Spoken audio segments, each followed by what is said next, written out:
Okay, I'm going to call to order the October 27th workshop and ask for the roll call. Councilmember Daughtry. Present. Thank you. Mayor Frizzell is absent. Mayor Marine. Here. Thank you. Councilmember Mead. Councilmember Merrill. I'm here. Thank you. Mayor Nearing. Here, thank you. Thank you. Labor Representative Norton. I'm here, thank you. Thank you. Councilmember Peterson. Here. Thank you. Mayor Roberts. Here. Thank you. And Councilmember Schweddy. Present. Thank you. Chair, we do have a quorum, and I'll just check quickly to see which alternates we have online or in the room. Councilmember Gallagher. Here in the room, thank you. Councilmember Nearing. Councilmember Payne. Mayor Thompson. Mayor Matsumoto Wright. Okay, Chair, that concludes roll. Thank you very much, Rachel. All right, we don't have anybody signed up for public comment. However, if you're in the room and you'd like to address the board, this would be your opportunity. I'll wait a second and see if I see no movement. And if there's anybody online, use the raise hand feature and we will call on you if you're online, would like to speak to the board. Yes, Mr. Joe Kunzler.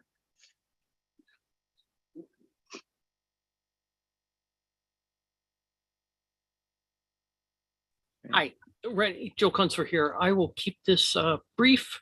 I like your new masks policy of if you're vaccinated, you don't have to mask, and hopefully though.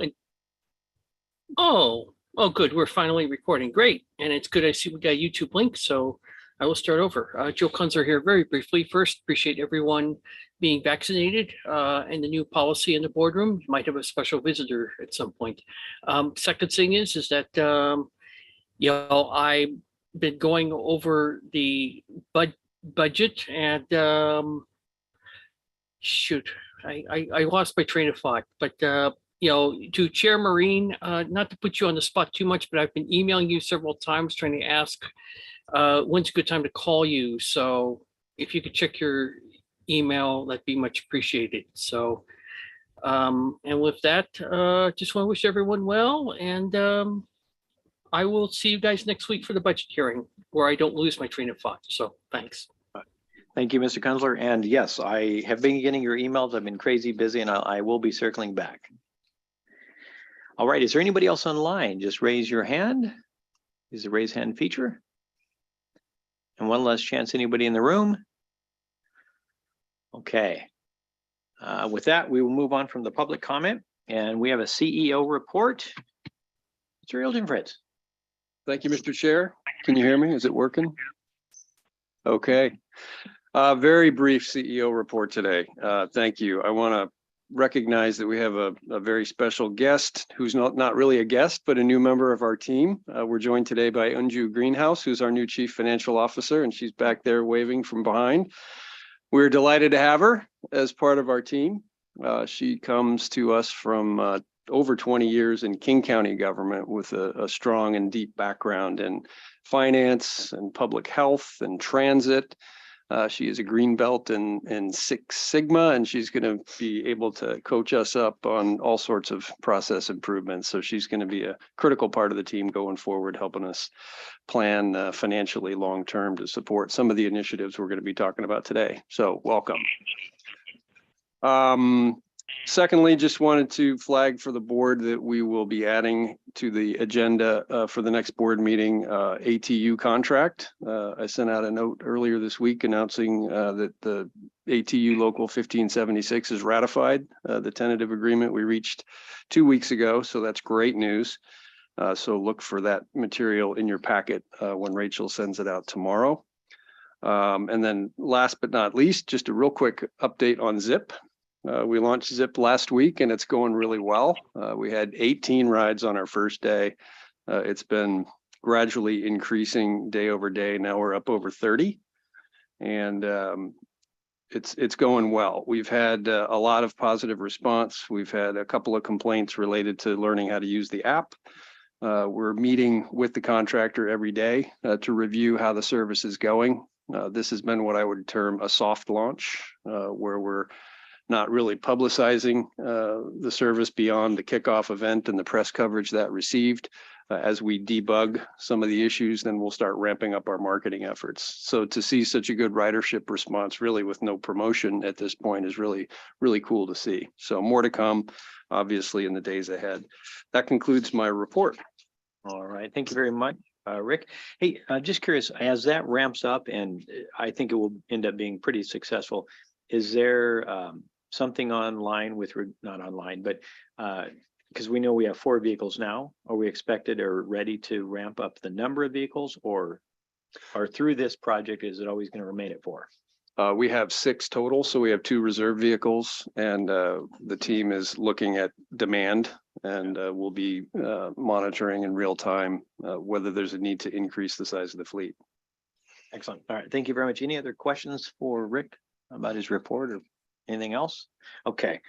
All right, let's go to, we've got a proposed budget presentation. This is probably also super short, maybe 3-4 minutes. So. Okay, so I'll kick this off with a few words, but we're joined today by not only Unju, but Mary Albert and the Crack Budget team to walk us through the proposed 2023 budget. This is a really exciting opportunity for staff to talk with you about next year and how we're proposing to resource the various initiatives, including the service that we expect to deliver next year. So there's a couple of introductory slides just to give you an overview of what the budget looks like and what our priorities are. So I'll walk through those briefly and then turn it over to Mary and the team to go through the budget in detail. A little bit of feedback. Yeah. I'll just a reminder, if you're online, just mute yourself because we're getting a little bit of feedback. So next slide. So this just to refresh everybody on our overall planning framework. We plan at the highest level on a 25-year basis. This is our long-range vision, which we're in the process of updating now, but that will articulate our commitments to service and capital development in support of the regional growth plan and all of the community and county comp plans. With the assistance of our new CFO, we'll be developing a balanced financial strategy to support that vision. And also we're working with Cesar Portillo to develop a long-range staffing plan so that we can understand our cost exposure going forward well beyond the current TDP timeframe. Secondly, in the light blue is the TDP itself, and that's a financially constrained plan that captures a 6-year look ahead. And you just adopted the TDP a month ago. Between that and the annual budget, we have an internal business planning process that's a 2-year look ahead, and that's the process we use to prioritize projects and programs. And then, of course, the annual slice where we are today is the proposed budget for next year and the current budget for this year. So that is our overall approach to planning and proposing resources for our work. Next slide, please. Just a quick retrospective on 2022. It's always good as you're thinking about next year to reflect on how this year has gone. It's been a year of highs and lows.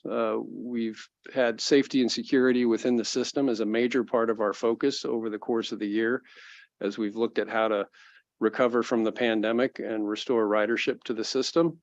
The board's had a voice in that, and we've worked with you over the course of the year to test different things out in the field on the capital side and the operating side. And we've used what we've learned to inform what we're proposing to do next year and going forward.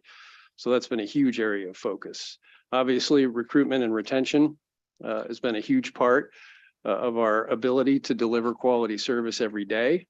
As you know, employers in the public and private sectors have been struggling with one of the tightest labor markets we've seen in recent history. And it's no different for us.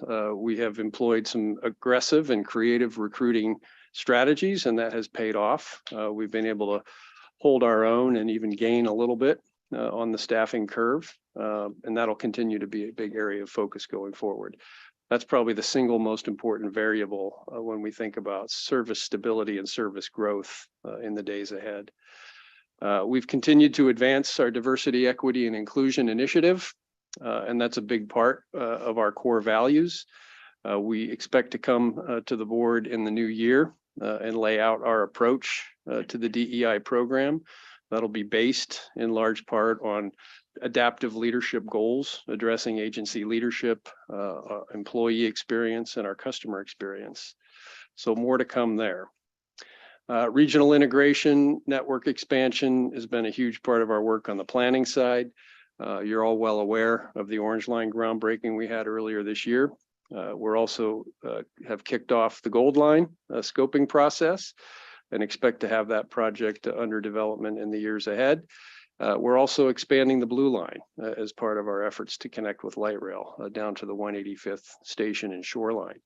The new one here on the list is the Green Line extension. The city of Bothell was successful in securing a RAISE grant from the federal government to improve Bothell Way.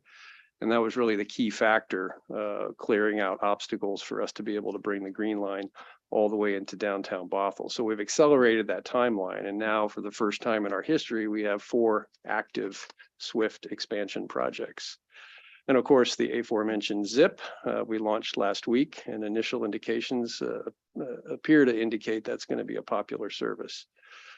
Free fares for youth is a big initiative that we accomplished in relatively record time, a very complex undertaking, but we've gotten it implemented and are now participating fully in the transit support grants program from the state of Washington. And Mary will highlight a little bit later, we've already received the first installment of grant funding from the state under that program. Youth are now riding for free. We've been able to distribute fare cards through the school districts and other social service outlets, and we're seeing a positive response so far to that new program. Obviously, we're sitting here today in the Cascade Administration Building, a great new facility from which to plan and deliver our work going forward. This is sort of the heart of our facilities master plan. And we're already, of course, moving forward with 2 projects at Merrill Creek to upgrade the transportation building there and expand the base. And if you look out the window to your left, you can see work progressing daily on the new training and vehicle storage facility across Casino Road. And if we're on conference calls together, you may hear the construction vehicles in the background from my Zoom portal. Thinking about the future, we're going to hear more from the team today about the zero emission study.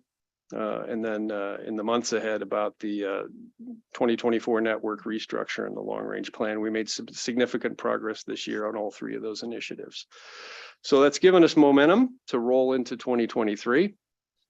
A quick touch on our strategic priorities that inform the budget. Next slide, please. You'll see a lot of what I just talked about reflected here. As I mentioned in committee a week ago, we hadn't updated our strategic priorities since before the pandemic. So the executive leadership team and the senior management cohort went through a process to look at how we had captured priorities before the pandemic and refreshed them and updated them to inform how we're going forward post-pandemic. Not that we're out of it yet, but looking ahead, you know, the core of what we do is deliver excellent service every day. And that's the thing we have to do. It's the thing we have to get right. And within that, our goal is to provide safe, reliable transportation services to all of our customers and to provide a safe experience and a positive experience for all of our employees. So if we get that right, it gives us the opportunity then to take advantage of some of these other possibilities I've been talking about. A big part of delivering excellent service is also focusing on how we treat each other. Our core values at community transit are very important, and they capture how we work with each other, how we treat each other, how we engage with and work with our partners outside the building, and with your jurisdictions and other jurisdictions throughout the county. So our goal and our expectation is that we will live our core values, and that will be a key part of how we deliver excellent service to our customers and to our employees. So with that in mind, looking forward, our goal and our hope is to build a better mobility future within Snohomish County by pursuing the initiatives I've already covered. The opportunity that the coming of light rail presents us is to strengthen our local network, shift our focus to providing even better service within Snohomish County. That's the 2024 network. To innovate, to find new ways to make it easier for people to choose transit to support community needs. And that's at the heart of the ZIP program. To provide access to light rail as mentioned, and to be sustainable in how we do our work. We're going to establish an environmental and sustainability management system going forward to help track our progress on our environmental footprint, our resource consumption, our energy use, and so on. And we'll deploy a green fleet. We'll spend the second half of our workshop today talking about how we're proposing to tackle that. I pulled that out from the sustainability item. I think it deserves its own standing because of the kind of investment it represents. It's a major capital initiative to think about what it might take to replace our fleet, to change the composition of it, and to build the infrastructure necessary to support it. So that'll continue to be a key focus in the days ahead. Next slide, please. Quick snapshot of the overall budget, and then I'll hand it off to Mary. So our operating budget this year tops 200 million, and that is primarily salaries, wages, and benefits to support the delivery of our service. There's growth there of about 9% over last year, reflecting what's going on in the economy and also reflecting some staff growth in the safety and security area in particular. On the capital side, this is our largest capital budget ever. Our capital commitment continues to grow. About half that is carryover funding from ongoing projects, and about half of that is new projects and reserves that we're undertaking in support of the expansion of the SWIFT system, the facilities master plan, and eventually the zero emission program. So that's a pretty substantial capital program for an agency our size, and it reflects our ambition and these initiatives that I've talked about here this afternoon. So with that, Mary's going to take us through the detail. I'll end with this slide. We introduced this last year, but this is the part of our attempt to plan long-term financially and provide a sustainable financial path for delivering on these initiatives, and showing how we can deliver the capital and also deliver service in the future as we are planning. Light blue there at the base represents our delivery of service. Dark blue represents our delivery of capital, and green represents our revenue forecast. You'll see in places where the dark blue dips or peaks above the revenue line, we backfill and address those peaks with reserves and grant revenues. So that big mountain of blue in the near term reflects our facilities master plan as well as our SWIFT build out. And it's covered by a combination of sales tax revenues, reserves, and grant funds. So here we go. Mary's going to take us through the details of our operating and capital programs, and take it away. Thank you, Rick. So my goal is to get us through this presentation in about a half an hour with time for questions and answers. If you have questions, don't hesitate to ask during the presentation. I wanted to point out the budget document that you've all been provided in PDF format through Box. You also have access to a hard copy if you would like to. I would focus on the CEO message and the executive summary. If your time is limited, that's probably where you will find the most information to answer most of your questions. If you do want to read the 272-page document, you will find a lot of detail on department accomplishments, as well as 2023 goals and priorities. So you can stay as high level or go as detailed as you would like. I also wanted to point out that on each of the slides, we have referenced the pages in your document where you can find more detail. So I would encourage you to use those links or go ahead and ask us questions as necessary.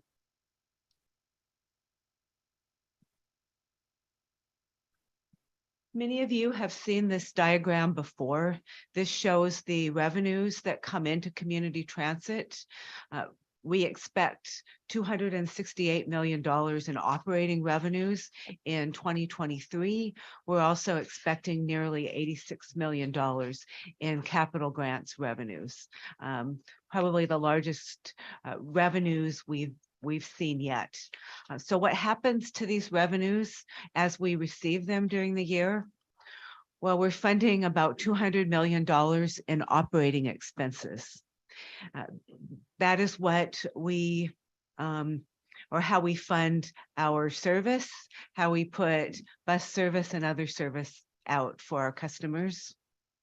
When we've paid for our expenses, we then cover our rather modest obligations, which include workers' comp and a small debt service payment. After that, we're contributing about $78 million this year to our reserves.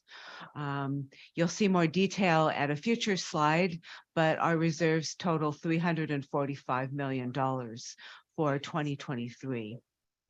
And then finally, we're able to contribute nearly $56 million to our $227 million capital program. So our capital program is funded by both grants and local funds, and a good portion of that $227 million is carryover capital from 2022. So it already has been funded.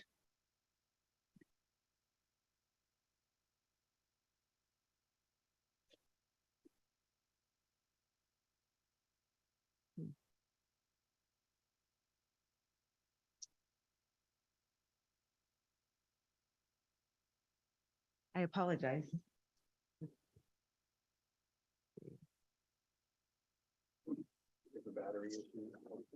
Rachel, do you have a backup? Thank you. This graphic. Oh, can I ask a quick question on the workers' comp? Mhm. For any of you guys who have voted this year for November the 8th, there was the advisory vote on workers' comp. Is that going to impact us? I mean, they passed some kind of law and it sounded sort of like it was going to cost us. I just didn't understand it. I can look into that, Okay. but what I can tell you right now is that we are self-insured for our workers' comp fund. So we pay the actual claims and then we pay an administrative fee to have a claims administrator. So we are taking care of our own claims. They're not going through the state labor and industries. Oh, cool. Thank you. Appreciate that information. You're welcome. This graphic shows how our $268 million in operating revenues breaks down. Sales tax is by far our largest source of funding. For 2023, we anticipate that it will be 76% of our total operating revenues. We've been receiving pretty solid sales tax distributions, and that source of revenue is outpacing the others. Grants and contributions makes up 11% of our total funding. A good portion of that is $21 million in federal grants. Most of that is one-time federal stimulus funds. And in 2023, that will represent the final billings of the ARPA funding. So you won't see that repeated into the distant future. I also want to point out that we're receiving $6.6 million in state grant funding, and that has grown. At another slide, I will go through a breakdown of what those state grants are. Our next source is Sound Transit reimbursements, and that is the funding that we receive from Sound Transit to pay for the operation of Sound Transit services. And then we receive about $10 million in fares and other revenues such as investment interest and miscellaneous revenues are included there.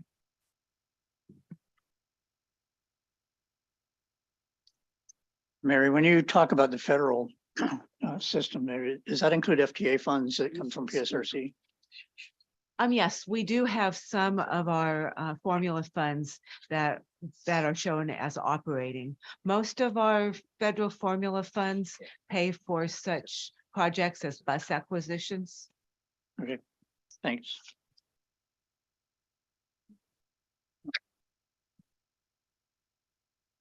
This graphic shows some history of our sales tax collections, as well as the projections from our transit development plan. In 2020, when we all feared that the economy was bottoming out, we actually received 154 million in sales tax collections, which actually represented an increase from 2019. We grew nearly 19% in 2021, which was nothing short of phenomenal. And we're forecasting to grow somewhere between 8 and 8.5% in the current year. In the 2023 budget, we are anticipating tapering off just a bit. We anticipate growth of about 2.6%, with another 1.6% continuing to 2024. For the remainder of the TDP period, we expect to return to approximately 4% growth annually. That 4% growth is the historic growth rate that community transit has traditionally experienced.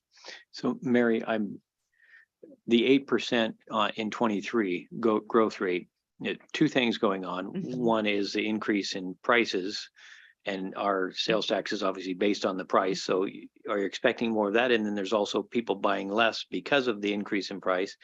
So, but you're figuring the 8% is, I mean, I'm interested because I'm obviously doing our budget too. What are your thoughts on why you're projecting 8%? The 8% is actually a projection for the current year. So based on current experience and then projections for the remaining several months of 2022 would equal about an 8% increase.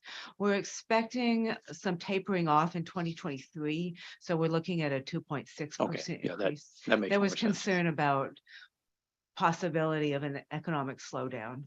Thank you.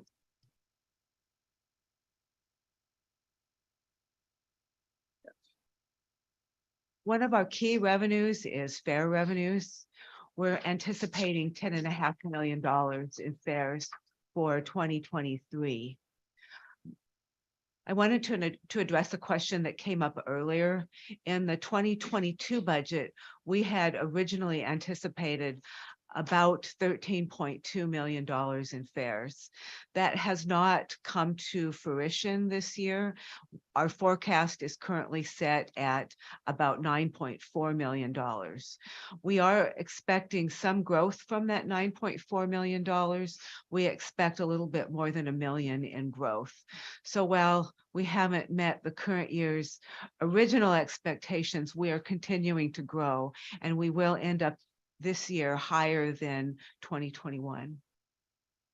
The breakdown between the categories relates to the categories in our fare allocation model. So our planning department does that based on the ORCA system and actual collections. Moving to the right, this is a breakdown of our federal grant revenues. The lion's share of our federal grants that we expect to receive in 2023 are the remainder of the ARPA stimulus funds. We expect to record a little bit of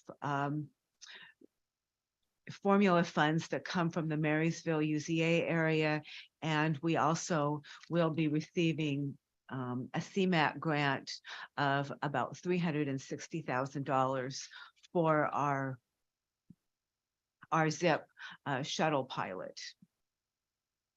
And we'll also receive, as we have in the past, a federal pass-through operating grant. I wanted to just list some of the state grants we were going to get, even though I didn't have a graphic to show you here.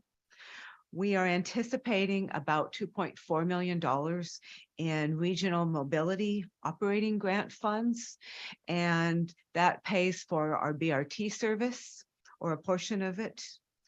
We also expect nearly $1 million in special needs operating grant funds, and that covers paratransit services. We will receive a commute trip reduction, transit demand management grant of 194,000. And we will also receive part of our transit support or TSP state grant. And we're expecting to bill about $2.8 million out of the $4.9 million total grant allocation. And that was for the biennium. Other state funds include a smaller grant that will help support the Everett Transit integration work.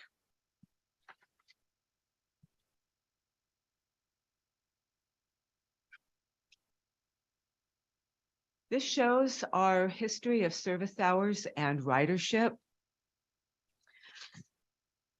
Service hours is one of the main drivers of our operating costs. Many of the costs that we experience in our operating fund relate to the number of hours we will deliver, whether that's coach operator or maintenance salaries, parts or fuel costs for our buses, service ambassadors, or other direct costs. They directly relate to the service that we are planning to provide. In the 2023 budget, we will be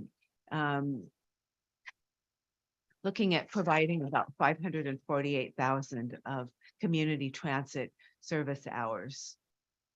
Our ridership, well, it doesn't directly drive our costs. It does tie with our fare revenues. We're looking to increase our ridership again. This is the mid projection for or from our RAD group in planning. It will increase steadily, and we expect to reach our previous levels by 2025, 2026 in that time frame.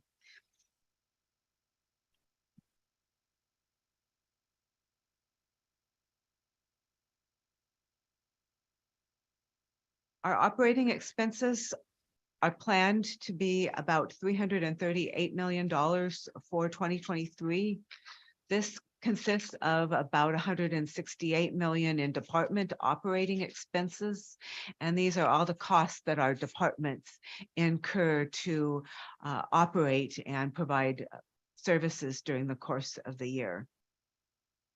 Other expenses include the cost of contributing to our capital projects and to our reserves.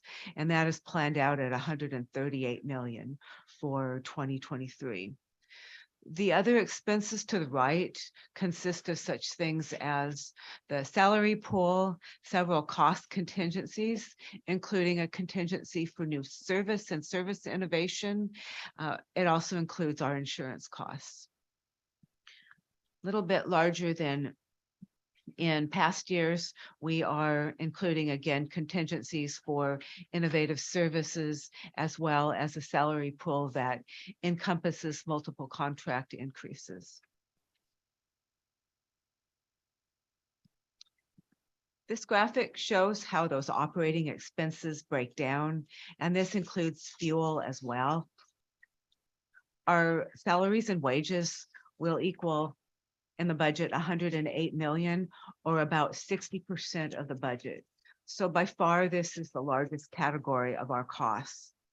We're anticipating medical and vision rates to increase by about 9% for most of our groups.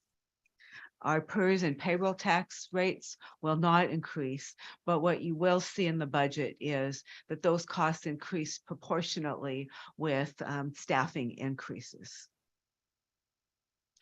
Our next largest category is purchase transportation. We don't expect large increases in that category. It's essentially a flat budget in terms of service and costs. We do have $1 million embedded in that $30.6 million, and that will cover the cost of the ZIP shuttle pilot. Our services category increases slightly for 2023. It's a net 7.5% increase. and that includes a variety of puts and takes. We're looking at an increase in professional services and advertising, and a large driver of those increases really are our recruitment costs. We are putting a lot of resources and effort into recruitment in this budget. And we believe that it's going to pay off in terms of our coach operator and our mechanic recruiting. One area that is actually decreasing within the services category is our transit police contract with the Snohomish County Sheriff. It has to do with the number of deputies that we're able to procure for our transit police. They would provide us with more and we would pay for more if they were available, but we are right-sizing the contract to fit the availability of those services. Can I ask how many we're going to have? I haven't heard a figure yet. I think they cut 7 to start with, and I'm gonna have to defer to Oh. Jacob if he's in the room.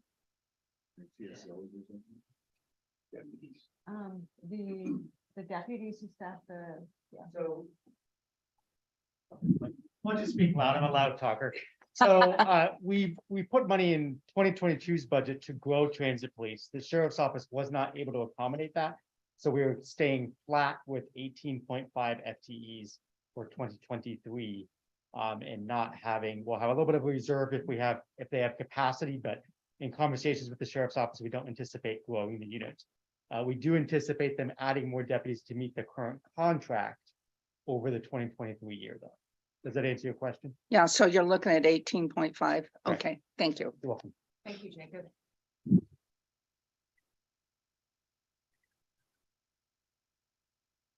Fuel is increasing by 21% in the 2023 budget. We have an amended budget for diesel fuel at $3.33 per gallon for the current year. We're increasing that to $4.25 per gallon in 2023. For those of you who've attended Finance Committee regularly, we talk about fuel costs and we're actually averaging currently about $4 per gallon. So we think we're right sizing the fuel budget and that should cover us for the upcoming budget year. We're also adding in proportionate gas increases for our supervisor and DART vehicles as well as van pool. Our parts and supplies costs are increasing by 7.5%, and that is a function entirely of inflation. We're seeing those costs, whether it's parts, tires, oil, lubricants, all of those costs that take care of our vehicles so we can deliver service are going up a bit.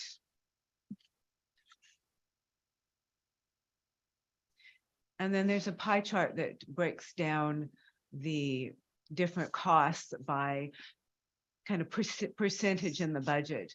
And you can see that salaries and wages are definitely the most significant chunk. And in the scheme of things, our fuel and parts are not quite as big.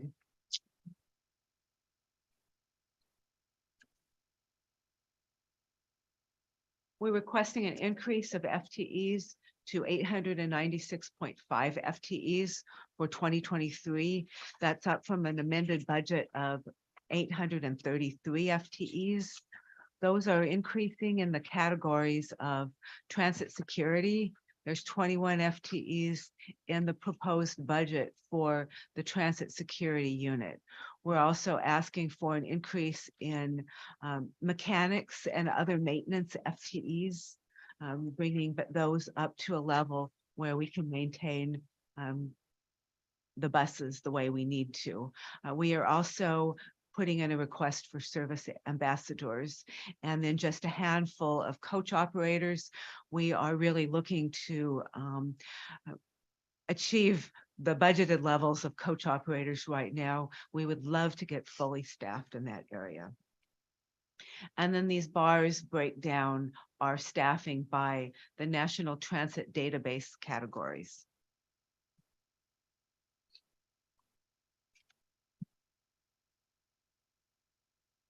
Moving on to our capital budget. As Rick stated before, this is the largest capital budget in community transit history. We actually are budgeting for more carryover capital than new capital. That carryover capital is predominantly the facilities master plan projects, as well as the Swift Orange Line. So we have some very large ongoing projects. In the new capital project category, we have such things as a 15 bus BRT replacement. Those are the hybrid electric buses that we will be replacing in, well, you'll see them in the budget amendment in about a week. Other big projects, about 10 million in additional funding for the facilities master plan. We've got a zero emissions vehicle pilot project also in the budget. A lot of smaller projects for IT equipment replacement. And we now have several additional BRT projects, including the green and the blue line expansion projects.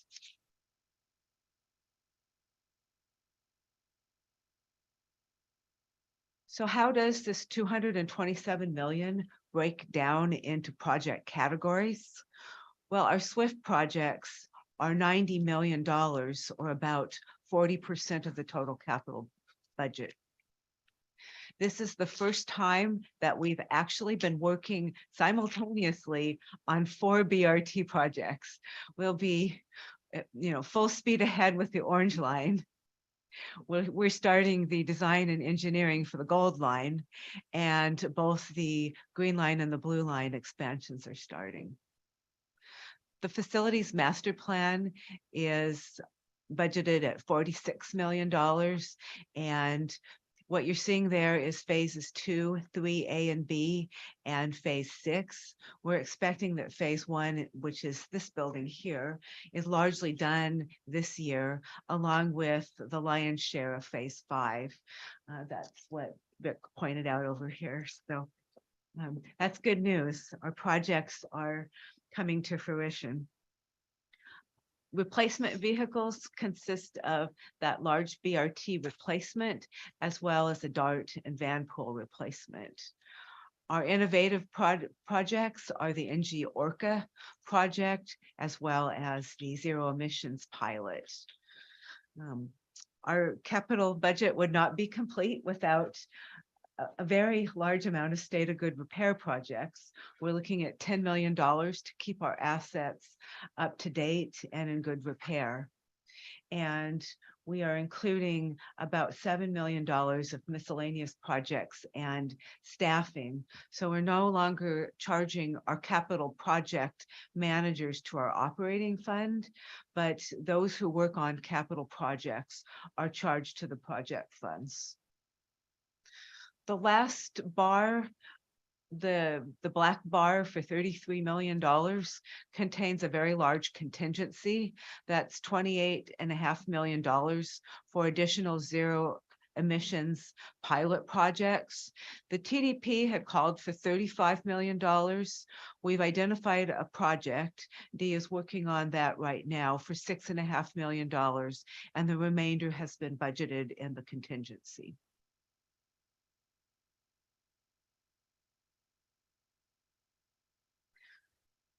This shows what is funding our capital program.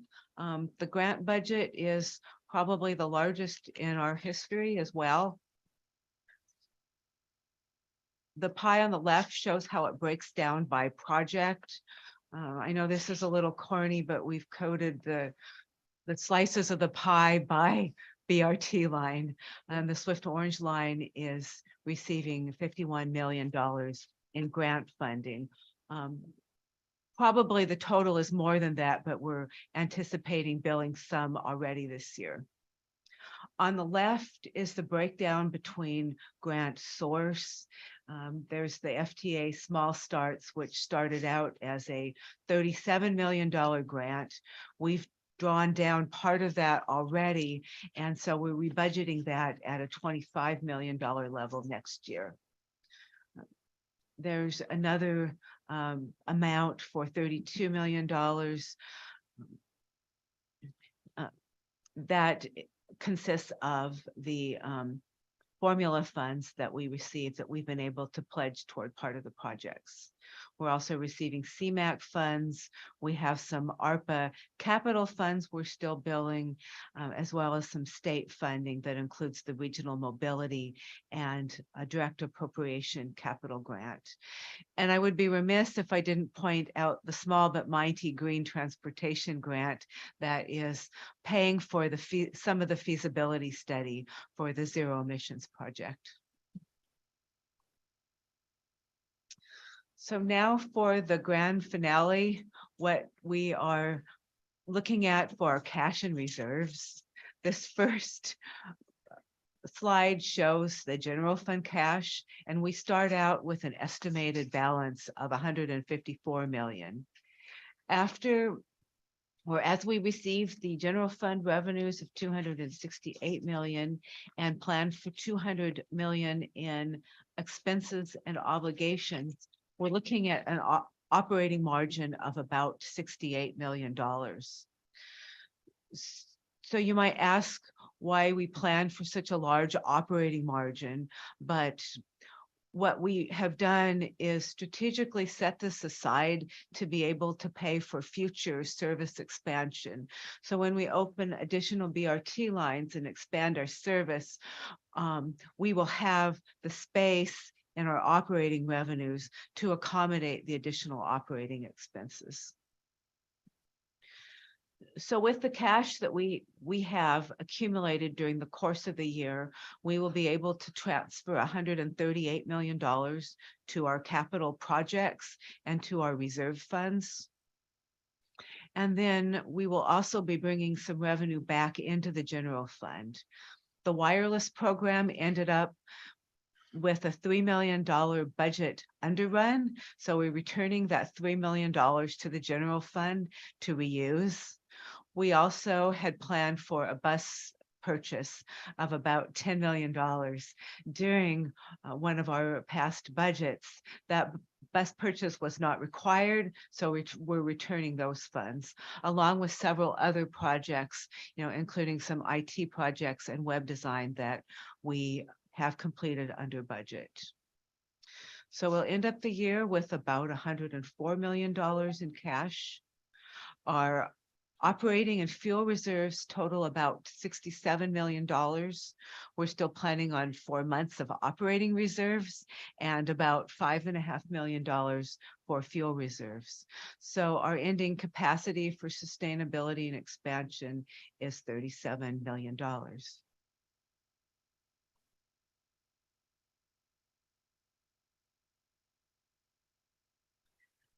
And then earlier, I promised that I would show you some more detail of the $345 million reserves we anticipate on building during 2023. There's the operating fund up at the top. The next reserve we will have is the replacement reserve, which sets aside $44 million to replace our existing revenue vehicles. That would be buses, DART vehicles, and van pool vans, anything that generates revenue and provides service. So our planning staff have a schedule that estimates based on 1/15 of the cost of each vehicle every year. And we accumulate enough money to buy each vehicle at the end of their lives. This $44 million matches the TDP requirement. We also are setting aside $27 million in the infrastructure preservation reserve. What that does is it maintains our existing facilities and also our IT infrastructure. We have a considerable investment in capital, and we want to ensure that we maintain our investment in a state of good repair. And then the final very large reserve is our facilities and technology fund. The zero emissions reserve has $65 million. We're setting aside $85 million for service quality, innovation, and sustainability. We are still working through the the bus stop program reserves, and those are at $9 million right now. And then we still have $4.5 million for facilities master plan projects. So that money is not budgeted yet, but it's in reserve for those projects specifically. Our workers' compensation fund has about $6 million in reserve. About $3.6 million funds the actuarial requirement to cover claims. We have our actuary give us claims estimates based on their estimates, and we pick the most conservative number that they give us. So we ensure that we can cover our workers' claims into the distant future. And then the final reserve we have is in our debt service fund. We build up a very small balance that allows us to pay the bond payment on the 2017 GO bonds. Those occur in February and August. And that totals $345 million. Does anybody have questions on that?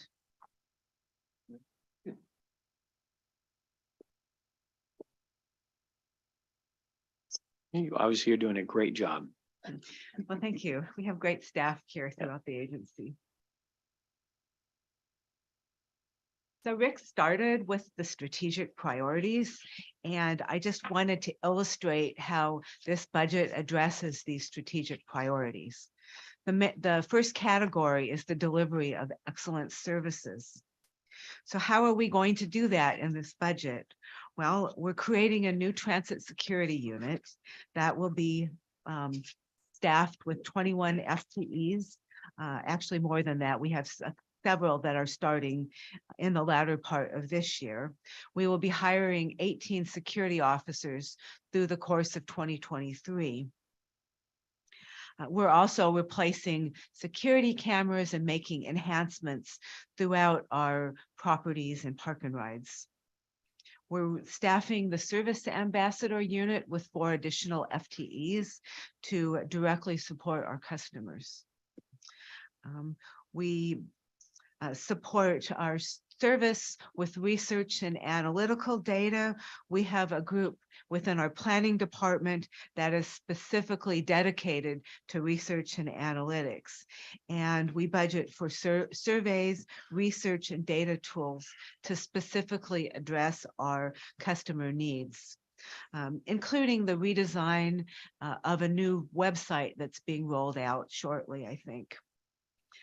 Our budget includes a considerable amount of time and resources on recruiting, and that should really boost our service delivery in the coming year. And we're working diligently with Everett on the possibility of integration. So that is being funded with a study plus some grant funding from the state. And then our facilities master plan projects, I feel like that addresses both categories. That is really to deliver excellent service today, but it also helps us to build the future. And specifically, we'll be seeing base and transportation building renovations next year, as well as the ride store renovations. Other projects that really build our future, well, we have a significant effort in our planning department for network integration.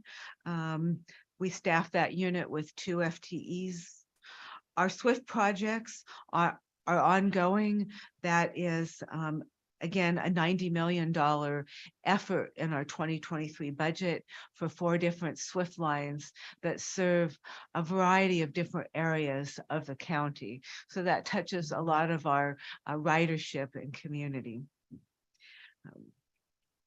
As you all saw last week, we've rolled out the pilot project, the ZIP shuttle service, and it looks like we will be conducting 3 new studies very, very early in 2023 to identify additional potential pilot projects there. And we have set aside funds in contingency in the operating budget to address those pilots. In the sustainability category, well, we've got the zero emissions pilot project already ready to go. And then we have more in contingency when Dee and her crew identify another project. And notice I said when. State of good repair is another way that we're addressing the future. We have a tremendous investment in our capital assets, and we are looking throughout the agency to make sure that we maintain our assets in good repair.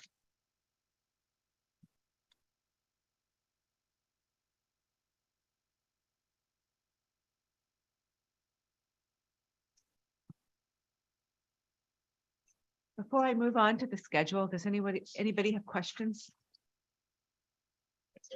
I had one question. Thank you for all of this. This is very comprehensive, and I've enjoyed reading some of it online, and I'll get into it more, but you brought some clarity to it today that I was fumbling around with.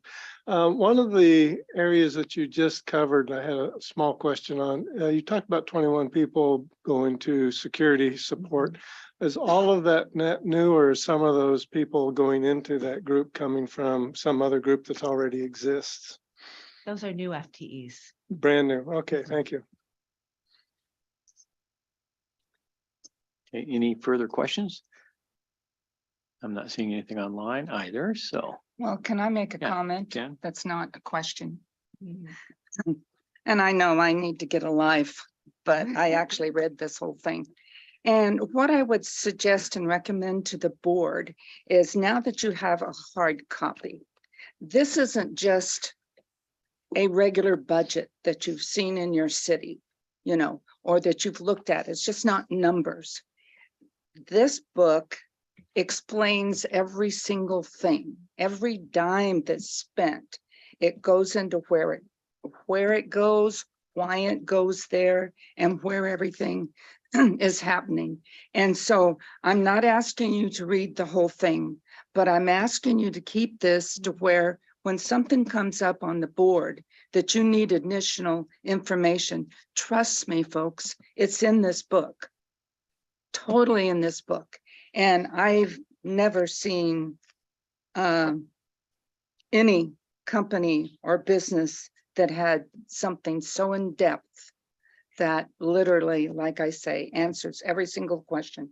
And knowing, and if you've got a particular thing that you're interested in, I know some of you may be down where the orange and blue extension is happening.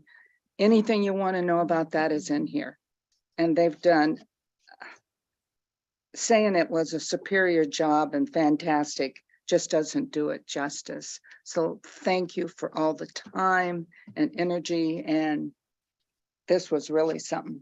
Thank you. Thank you, Jan. We ask a lot of our departments, as you can see by the write-ups on their accomplishments and their priorities. Yeah. So we're very proud of it. And I think it's a document that our agency staff can be proud of too. Oh, yeah. So what is coming up next? Well, next Yeah, I got it. Thursday at the regular, Mary, 1 second. I have an in the weeds question. It's for the IT department. Do we have an IT equipment replacement schedule?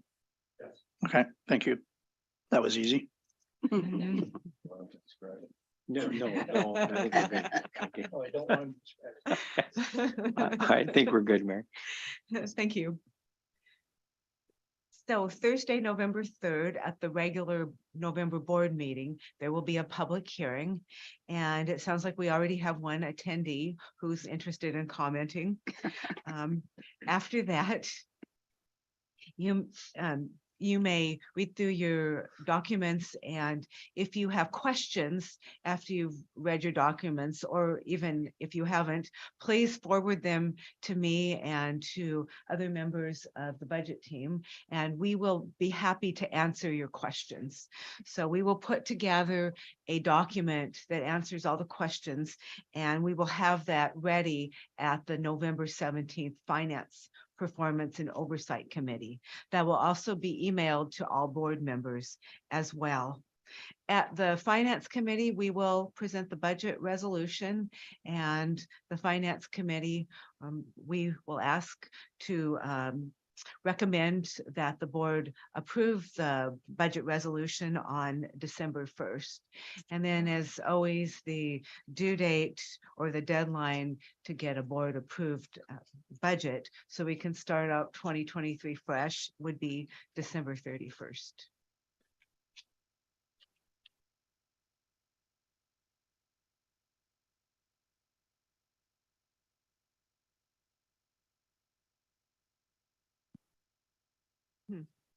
Wonder if anyone on Zoom have a question. Yeah, I looked. Oh, you already looked. Okay, sorry.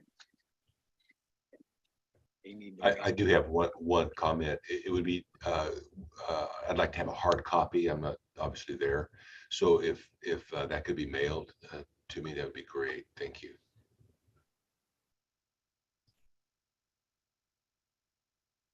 Okay, is Yeah, there, if there's we'll take anybody care of else that. online that, because I'm looking for raised hands, and if I don't see any, but feel free to jump in if you have a question.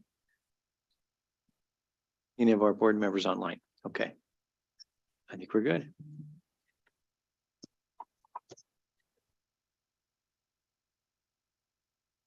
Great. Well, that concludes our budget presentation then. I want to thank the staff and thank the board for their questions and compliments. There's a lot of work, and it's exciting to see the scale of the budget reflecting the vision of the 2015 measure of really bringing that fast, frequent BRT network to the county and connecting all of the centers to each other and to the regional investment. So it's really, the vision is starting to take shape, and that's a really exciting thing. So thank you, Mary. Thank you. All right, thank you very much, Mary. That will take us to the zero emission study. I know we're all excited about how that is going. And Dee. We're just switching out chairs here and Switching chairs, switching PowerPoints. Hello. Closer. Thank you.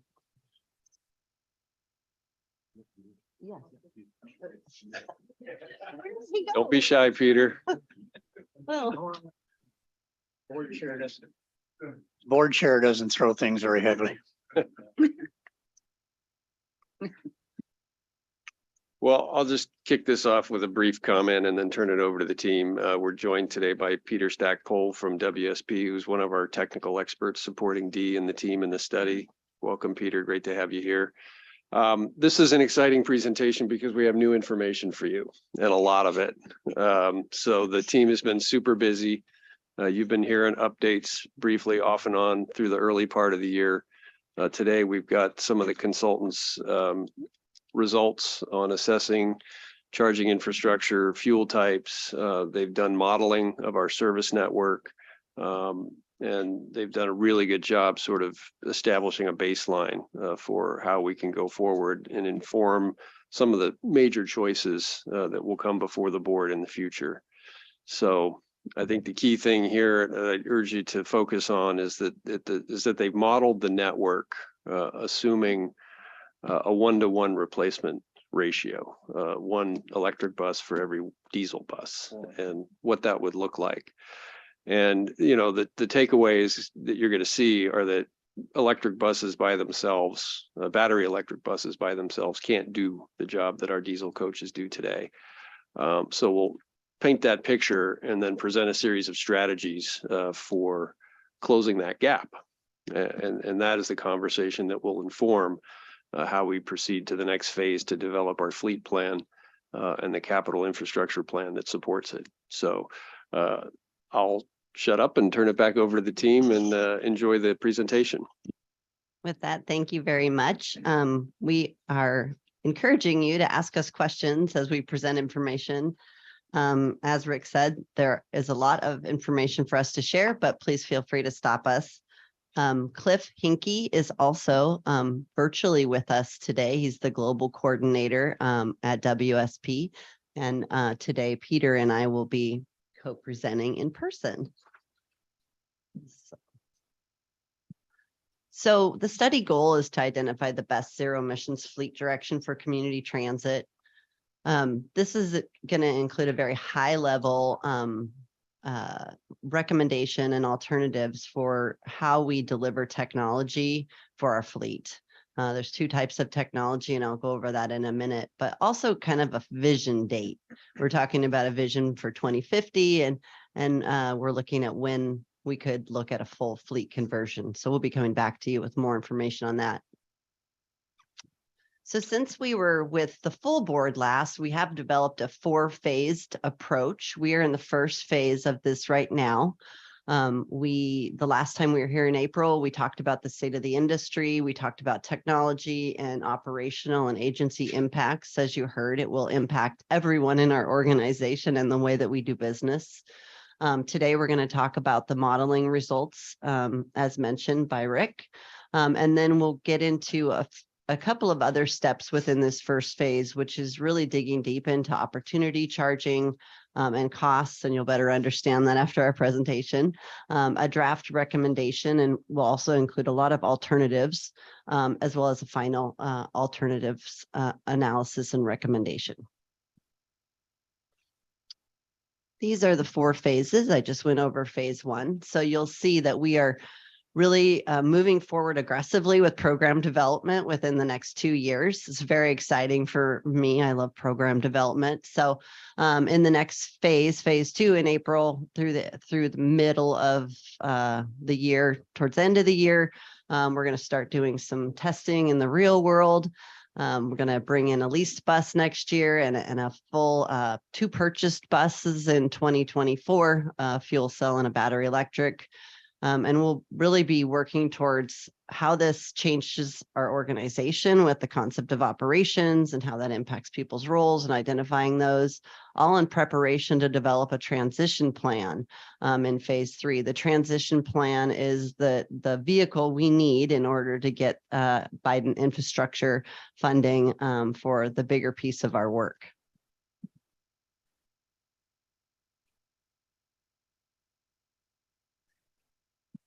Okay, so what's on our agenda today? I'm going to recap where we were the last time we talked with you. We're going to give you a little bit of insights on our agency tours. We've been to a few places and seen others' implementations, other agencies' implementations. Peter will talk about the service overview for 2024 and how we performed with our modeling. They also did an assessment of our utilities and our facilities, and we'll talk about what the next steps are. So the last time we were here, we went over the 2 types of technologies that are currently available in the zero emissions market, technology market. That's hydrogen or fuel cell electric. And then we went over battery electric. There is a big evolution in both of those at this time. So we're going to continue to watch technology improve, and Peter will talk about that.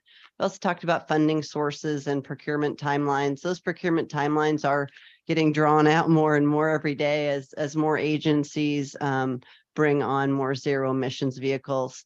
And then we talked about the impacts to the organization.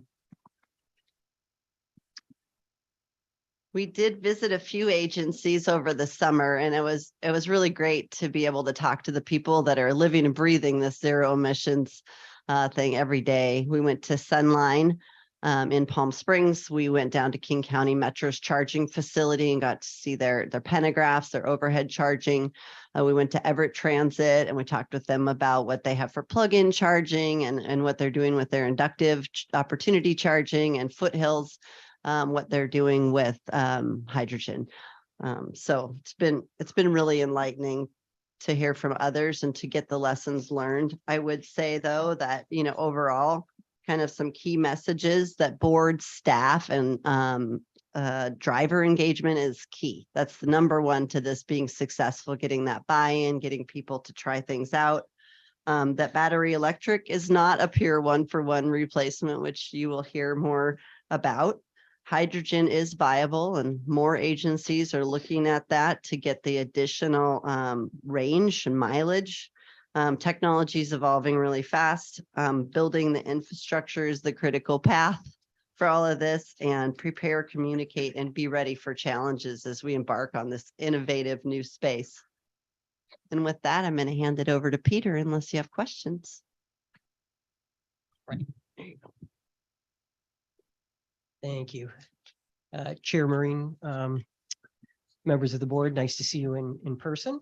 I'm going to go over with you today some of the modeling assumptions that went into the work we did to model the network. First off, we used the 2024 planned network for the service. We used weekday service because that represented the highest level of service that's on the street at any given time.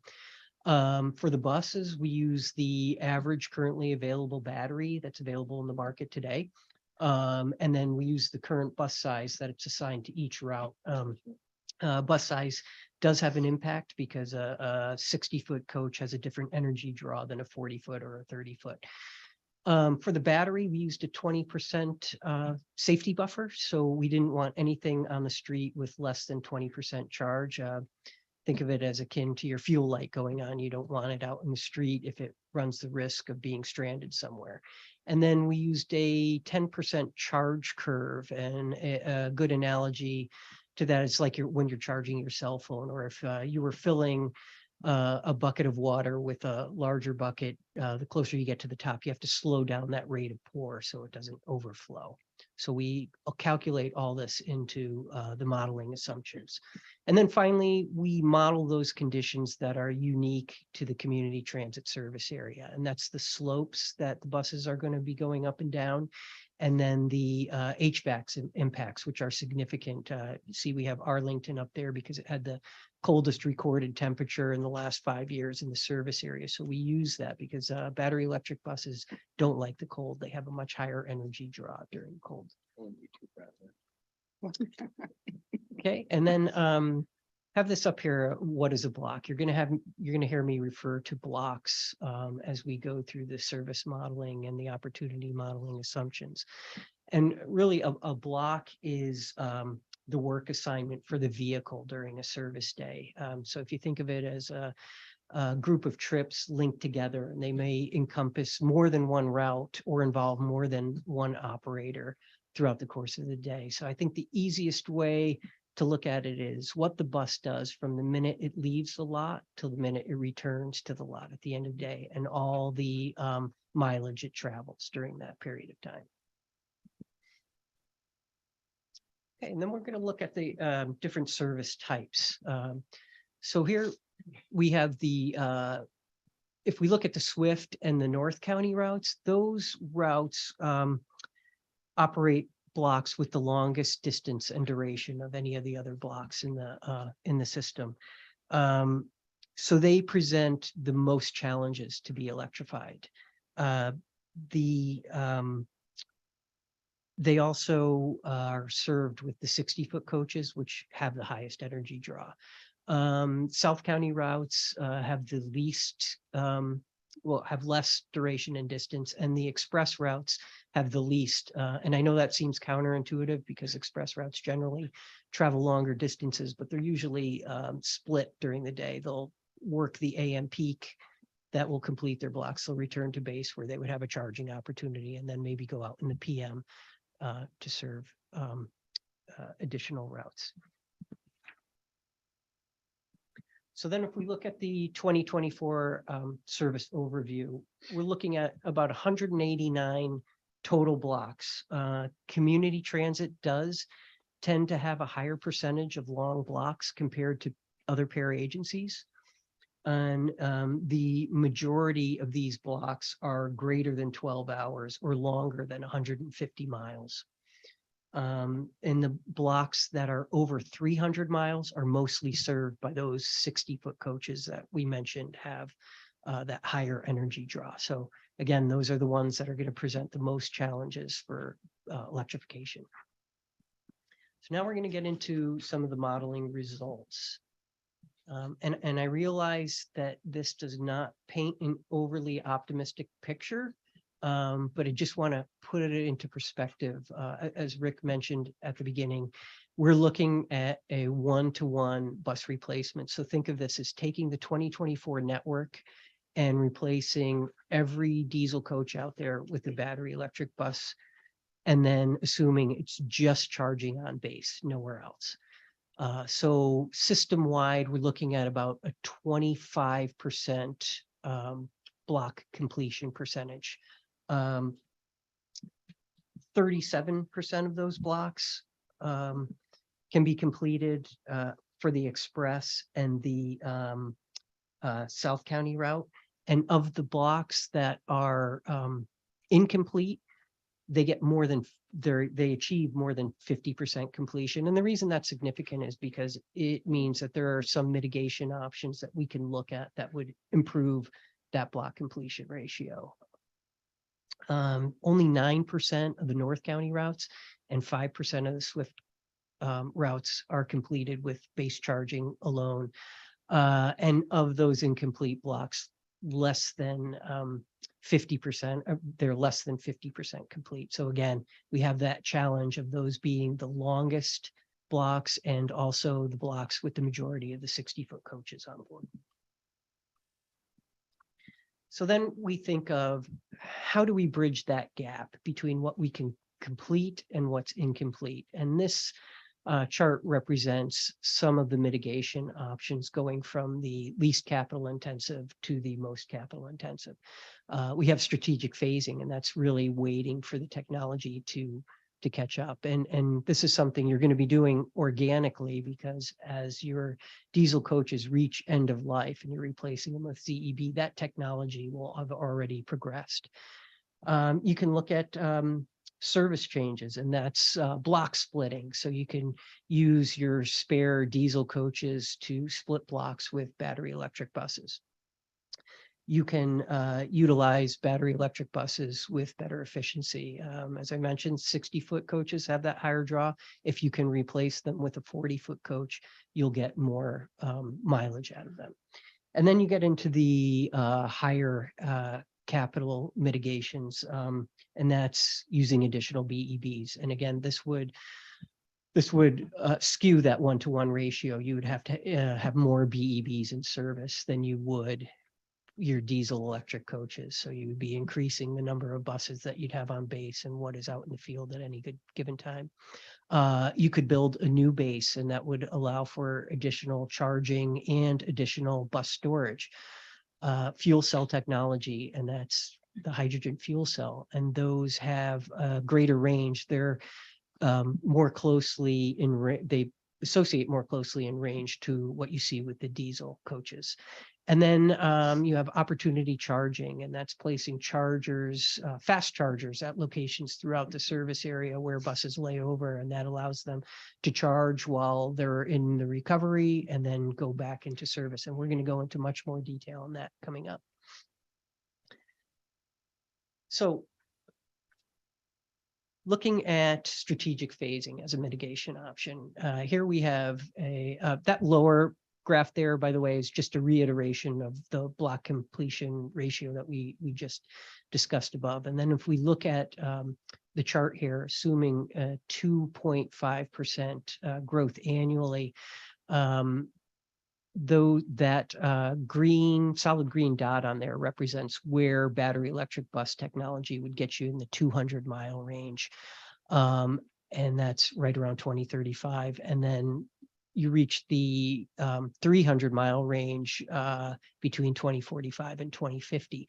Now, if the growth range is more optimistic, you reach that 200-mile mark between 2025 and 2030, and the 300-mile mark much sooner, right around 2037 for there. So, so the more you're able to complete more blocks by waiting for that technology to evolve. And then also this can be combined with some other mitigation options that we're going to get into. So another mitigation option is hydrogen fuel cell, and the benefits is you see better range with hydrogen fuel cell buses than you do with battery electric buses. You can manage a 1-to-1 replacement ratio. I see the range up there. We have listed 300 miles, possibly longer. Right now, it's up to around 350. And I just read the other day that New Flyer has a coach coming out that's in the 370-mile range. And the fueling more closely matches what you do with diesel. So there's less of a learning curve in there with the fueling of the buses.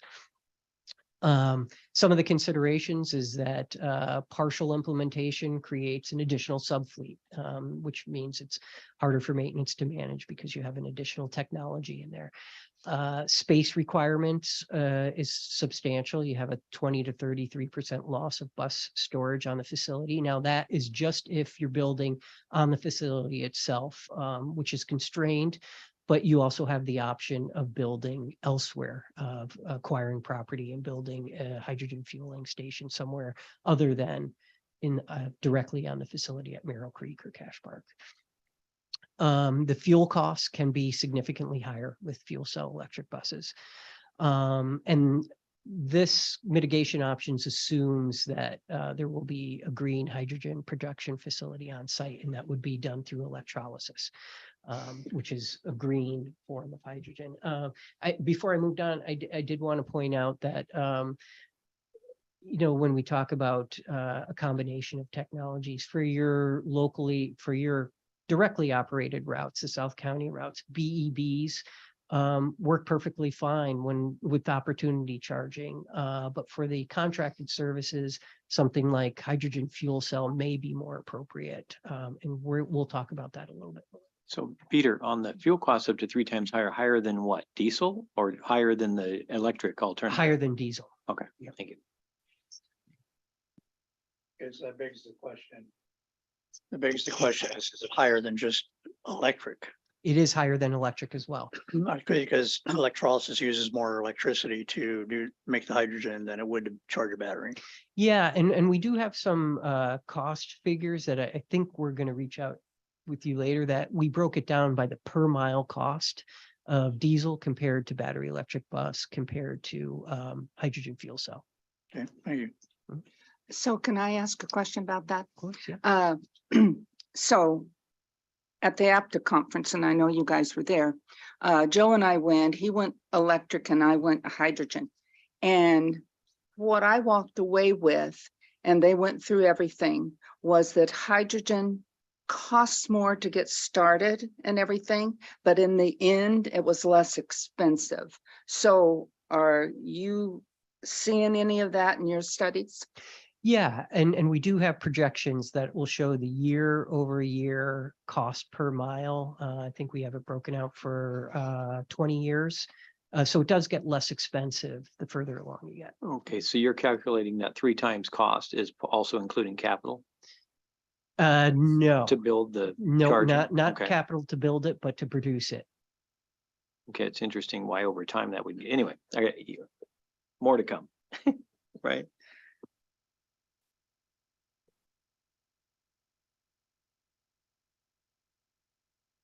Oh, yeah. And I don't know if Cliff had anything to add to that, but if he's listening. Yeah, I do, actually. So you'll see the total cost of ownership sort of comparisons later on in the study. We plan to refine some early estimates of that, but you will see that the takeaways at APTA, I think, frankly speaking, the cost estimates or the so-called savings that you might see ensue later on in your investment program really boil down to, maybe the takeaway you got was lower maintenance costs. That's absolutely true. But the assumptions about the cost coming down with hydrogen, the price of hydrogen, while it's expected it will come down, there's no evidence that it has come down yet. Those savings have not been realized in the market to date. I just wanted to put that out there. Okay, thank you. This is assuming that we're not purchasing hydrogen, that we're making it ourselves. That you're making it on base, no trucking in, that it's done clean hydrogen production on site or somewhere nearby. Well, John, I'm same as you. I don't see how it could come down. Electricity's going to get more expensive. Saw that from PUD. So yeah, I'm intrigued.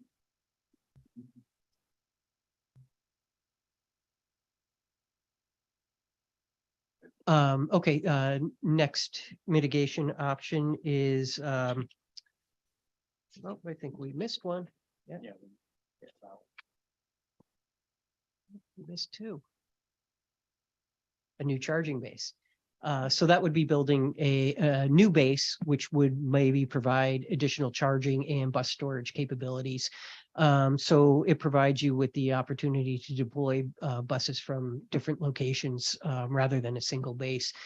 It improves your block completion percentage and minimizes opportunity charging investments. So in other words, you would place the base somewhere in your service area where it improves block completion, and it can also serve as overnight bus storage. It can even provide additional maintenance facility if required. And then you have the opportunity to charge multiple coaches at a time at both this base and the new base. Considerations are it is a large capital investment. You're building an entirely new base and storage facility.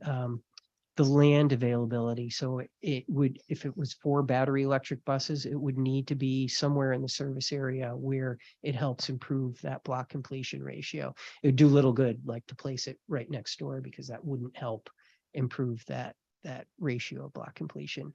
And then, you know, you have your operation split between 2 bases. So that adds to some complexity.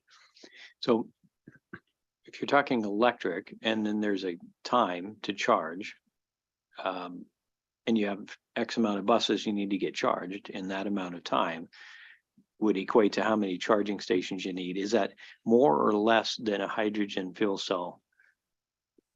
Not charging, but fueling, I guess. Is one quicker than the other? Well, battery electric buses do take longer time to charge. Hydrogen fueling would be very similar to diesel fueling. Okay, so your infrastructure might be less. Well, I don't know. You probably have that already too, so. You mean the infrastructure? for Well, an just additional because base? you're not going to need as many of those as you would a electric charging, because you can only, it's a throughput, right? You can only get Yes, so yeah. many buses at a Mhm, certain amount Yep. of time, so. exactly. Okay, another mitigation option is innovative services. And you know, these can be implemented in low density areas where fixed route services are just typically not effective. You can provide that first last mile connection. So providing connections that close the gap between fixed route transit and origins and destinations. And then these can usually be operated with more fuel efficient vehicles like minivans, shuttles, or minibuses. And those can also be zero emission or plug-in buses. Some of the considerations are, you know, you have idle time with on-demand services. So you have a driver and an operator sometimes waiting, just waiting to be called or to make a pickup. You have to ensure that the ridership per hour and subsidy are appropriate to market demand. So, you know, typically innovative services are low productivity and high subsidy. So the solution really needs to be appropriate to the market. Okay, Peter, one second. Sure. Mayor Roberts, do you have a question? Yeah, I just had a quick question.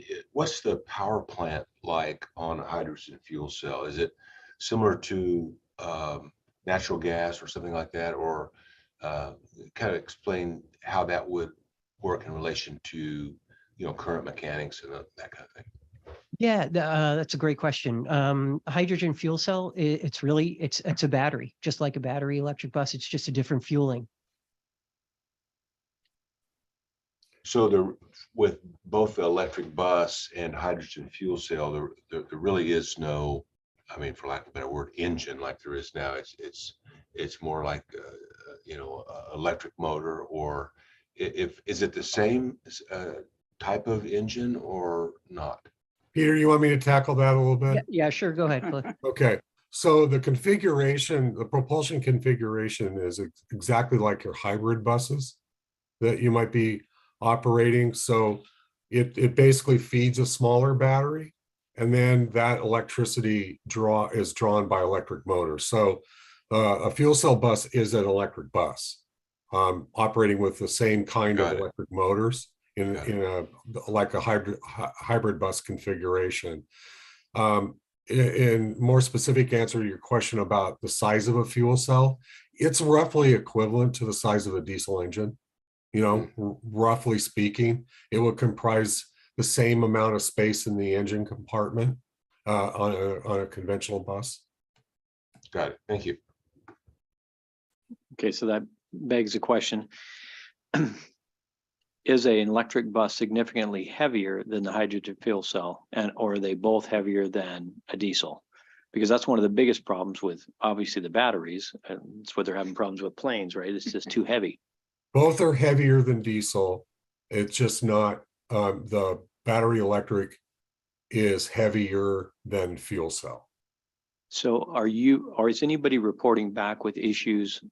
Because buses take a tremendous toll on our roads in our communities. And so then is it even more of a problem with the electric buses, or are they configured? Do they have, I haven't noticed, if I don't think they have any more. I wear the scars on this a little bit. I led a task force in the industry to study the effects of weight on roadways, and I can share that study with you. If I haven't in the past, I'm remiss for not sharing it with you. Then I apologize in advance if I haven't.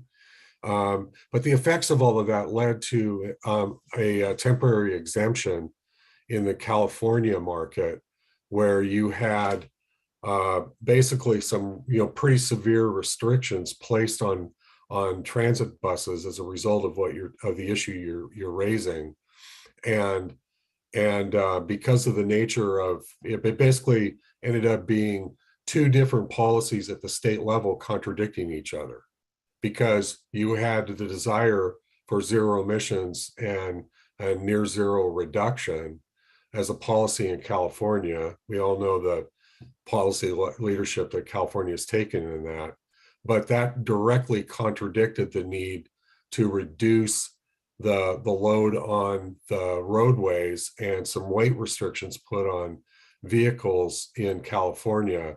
And as a result, there was a compromise afoot. So it is an issue, absolutely. Thank you.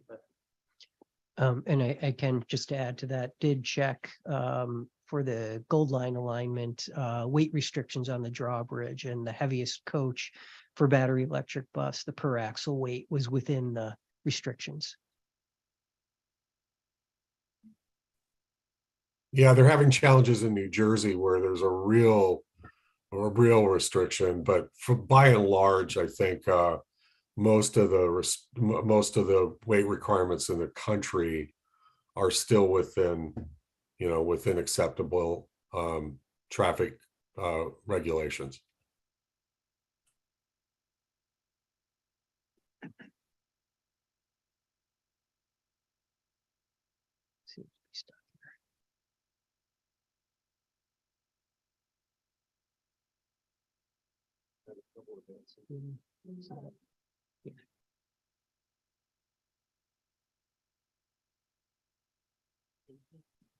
Okay, so then we get to opportunity charging. So some of the benefits are that it helps electrify without service changes. Now, we did put the asterisks here because as we see when we go through the results of the opportunity charging, that it may require a combination of mitigation strategies, including additional chargers somewhere along the route, or some innovative service changes or service adjustments to complete those blocks.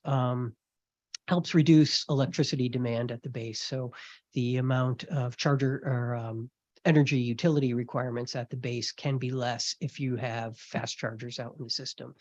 Some of the considerations are the cost. So en route charging is expensive. So you have to have a 500 kilowatt charger out in the service area and the infrastructure that's required, and that can get expensive. You have some space constraints. You often have layover areas that are pretty constrained, and then you're adding the infrastructure in there to charge coaches. And then you also have to make sure that the number of chargers that are available suit the needs to complete service. Charger maintainability, so they do require maintenance out in the field. They can require more coaches and coach operators if it's not that 1-to-1 ratio. And then operator training needs. So it's not, it's sometimes difficult for operators to position the bus correctly underneath the gantry for charging. We saw that in person when we were out visiting the King County Metro base. And then, could you advance that for me? Thank you. And then just a continuation of mitigation strategy, and this is opportunity charging, but it's inductive, so it's in the ground charging. It's more visually appealing. There's less, there's no overhead to get in the way. It can be a good solution in areas where you have poor overhead clearance. Some of the considerations are there is a competing industry standard. I should say there's 2 different companies right now who have different standards, and they're vying to be the standard. So whichever technology you go with, you're locked into that technology. You have jurisdictional coordination. This is true of both overhead and inductive charging because the layover locations, transit centers aren't always owned by the agency. So you have to do a lot of coordination with the owners or the jurisdictions where they reside. It requires more energy from the utility. So those chargers out in the field, as I said, require a 500 kilowatt charger. So that's demand that is put on the utility. And then of course you have to pay the charging rates. And then bus procurement is impacted. If you're doing inductive charging, you're procuring your buses with both overhead because they have to come in and plug in at the base. They're not doing inductive at the base. They're just doing it out in the field. So you have that underground mount and then the overhead plug-in that's required. I have a question on that. When we're talking about the competing industry standard, if we choose our VCR or our Betamax, does that affect the bus procurement itself? The bus has to be procured with that standard. And so if one of them went out of business, we'd have to completely redo that portion of our bus. That is my understanding, yes. Yeah. Thank you. Okay, so now we're going to delve into the opportunity charging analysis. So earlier we talked about if there was charging just at the base.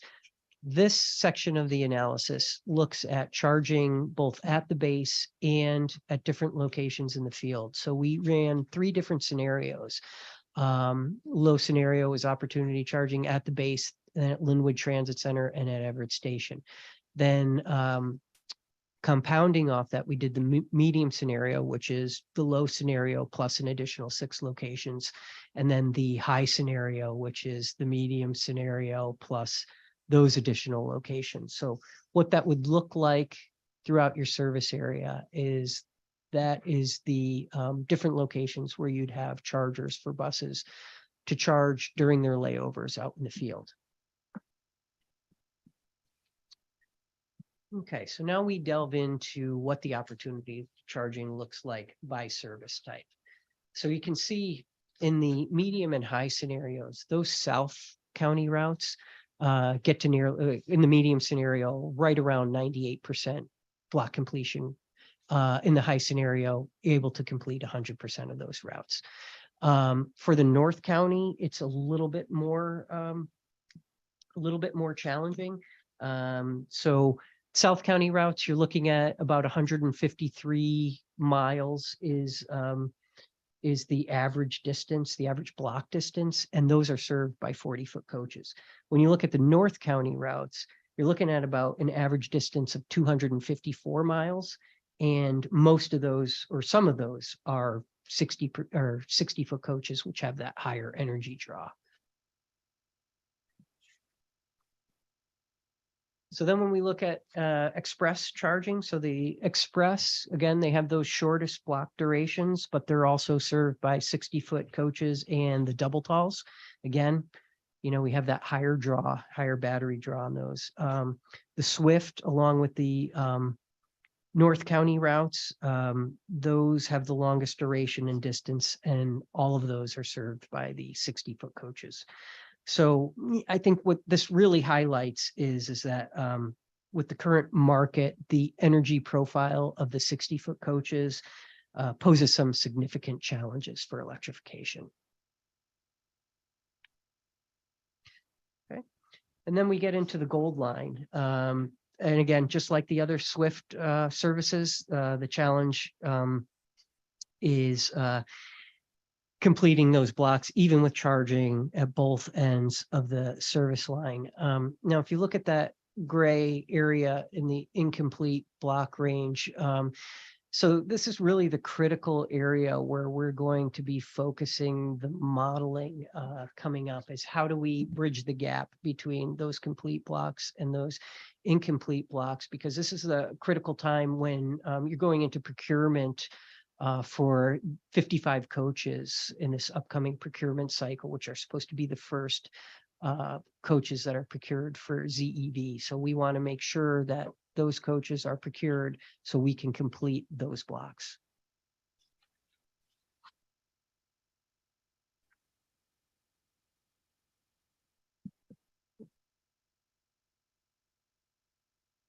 Thank you. So then we had just a discussion item here. What you've seen, the research we've done to date, it gives you a visibility of the opportunities and the challenges we're facing with going to zero emission. So a question is what do you think is important for us to factor in as we develop recommendations moving forward? And that can be open or it can be left for you to stew on. I mean, we do have much more to go through. So one of the questions I have then, if we're looking at the way you presented it with the difficulty with the 60-foot buses on our Swift lines, what is, and then I know we've got Roland here, he's going to jump on this real quick. So, I mean, I guess the biggest question is, are those buses full all the time? Can we use smaller buses on the Swift line?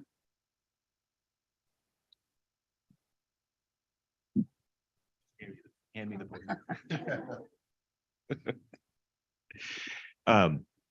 I guess the way that I would approach an answer to that is really that we're building Swift for the future market.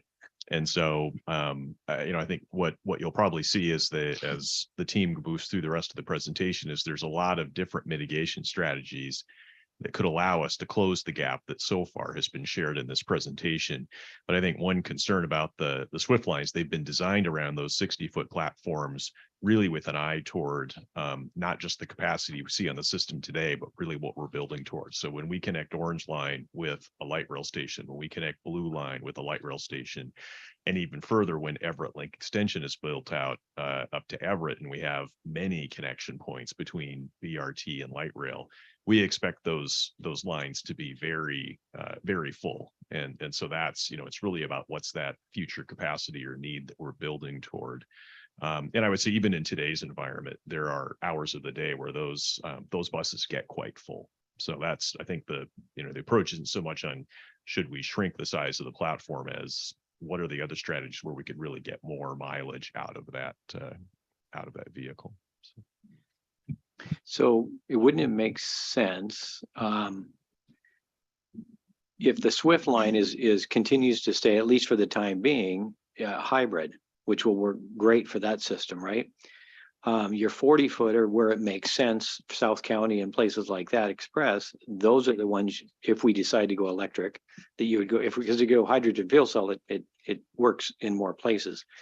But maybe just only doing those sections of the fleet where it makes sense and building it up that way, because I can't, like you said, we're going to do it organically anyway. There's no way we're going to replace every bus day one, have everything ready to go. And so that may make sense. And then it does give time for technology to catch up and things like that. I think we're seeing a lot of other agencies on our tours experiencing mixed combustion and managing their fleet in that same way as they watch technology grow along with us. So, you know, for example, AC Transit used to be 70% battery electric, 30% fuel cell. They've flipped those entirely because of the range issues. So now their strategic plan focuses 70% on fuel cell and 30% on battery electric. And I think we're going to see this evolve over time, that people will be making these changes. They're ahead of us in this adventure. Thank you. Quite Yeah, one of the areas that was coming to my mind as we were doing this is, what is the real estate footprint of between the two on what we need for charging stations versus hydrogen production? So for hydrogen production, you're looking at about 2 acres. For en route charging, you're not looking at any additional real estate. You're just looking at implementing chargers in locations where your buses are already laying over. So a follow-up question on that is the industry progressing in such a fashion?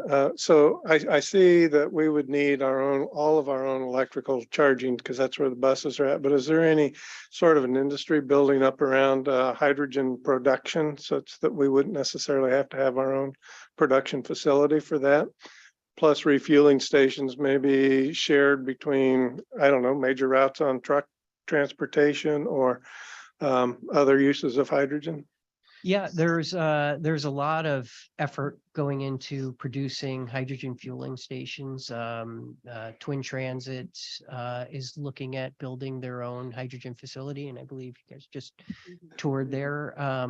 It can be trucked in, but that's not the greenest option, especially if you're using a diesel truck to truck in hydrogen that may not have been produced with electrolysis. There are some forms of hydrogen production that are not green, like coal and steam reformation, not as green as electrolysis.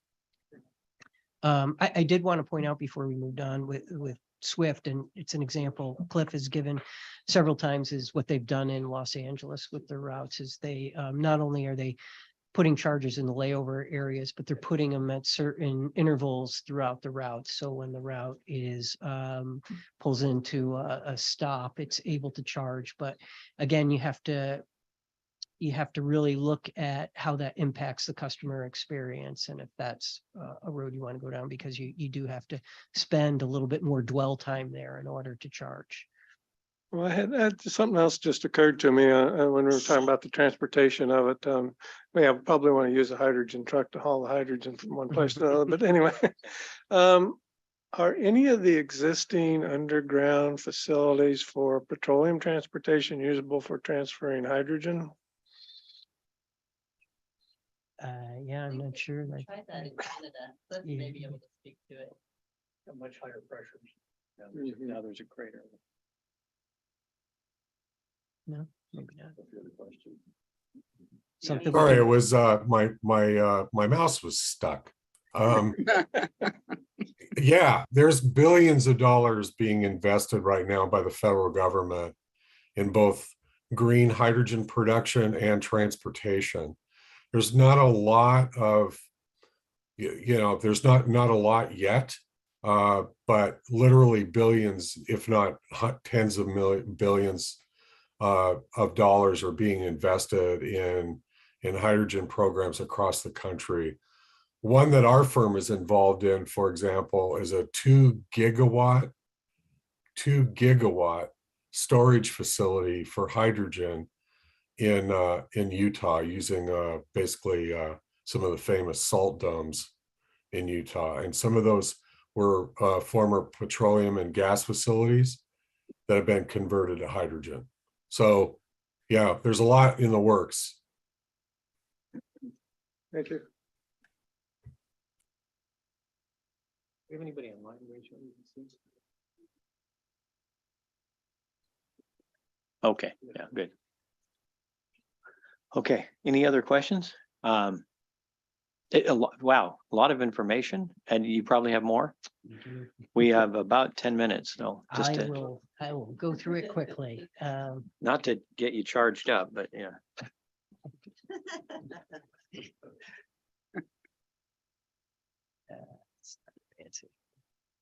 Sure.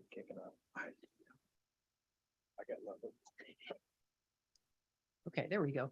So just very quickly, just the insights, wrapping up what we saw in modeling is, we model the average of the currently available battery in the most challenging service conditions. So the modeling is very conservative. And the reason we do that is because manufacturers will tell you their buses will go forever. But of course, that's under ideal conditions. And, we really need to model what's unique to CT. CT has a higher percentage of long blocks.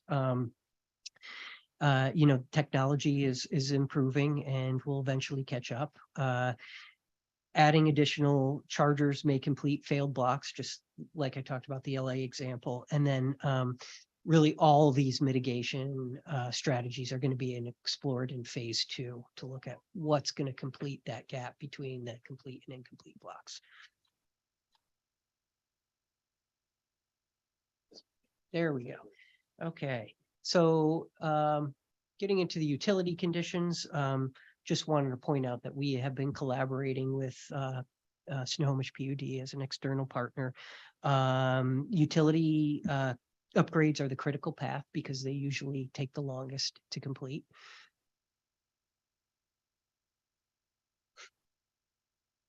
There we go. Did I go too far? There we go. Here we go. So very briefly, I'm just going to go through these pretty quickly. So Merrill Creek is serviced by a 500 kVA transformer, and it's going to be insufficient to support new chargers in addition to the new construction. But we're engaging with Snohomish PUD in discussions about the needed upgrades. And they've been very responsive and very supportive. And while the current charger there isn't big enough to meet capacity, there are strategies to get it up to where it could.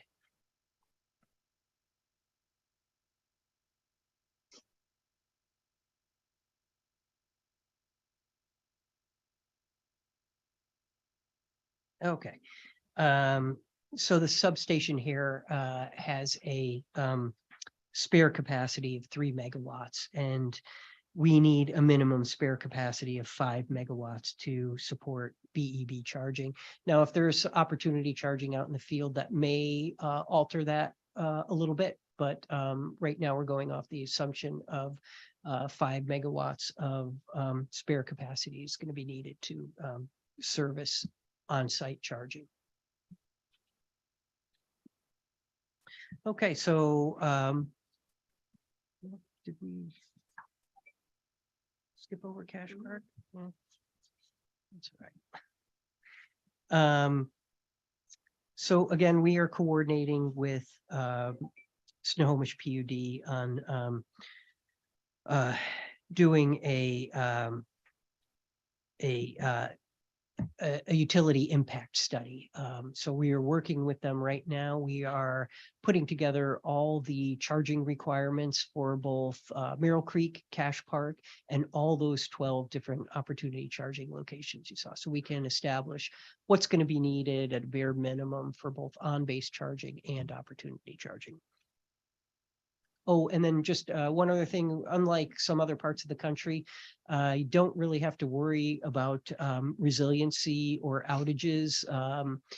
Snohomish PUD has a new system to track that, and on average, the Merrill Creek site saw 0.2 outages a year with a duration of total duration of about 9 minutes. And Cache Park has seen 0 outages, and that's spanning 2015 to 2020. So experiencing significant outages is not a big concern here as it is in other places like, say, California. Okay, and then quickly going through the facilities assessment.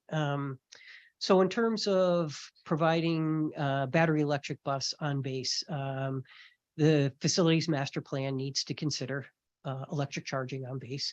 More charges and more buses equal more space. But the existing parking layout, if you were to do it 1-to-1, actually, it's fine. It's only if you required additional buses that it would be an issue. Existing parking layout here is conducive to BEB operations. There are some wetlands consideration if expansion was needed. And then major overhauls are not required to service BEBs in the maintenance facility, but they may be required for hydrogen because you have certain lighter than air fueling requirements and some setbacks that are required with hydrogen that aren't with battery electric bus.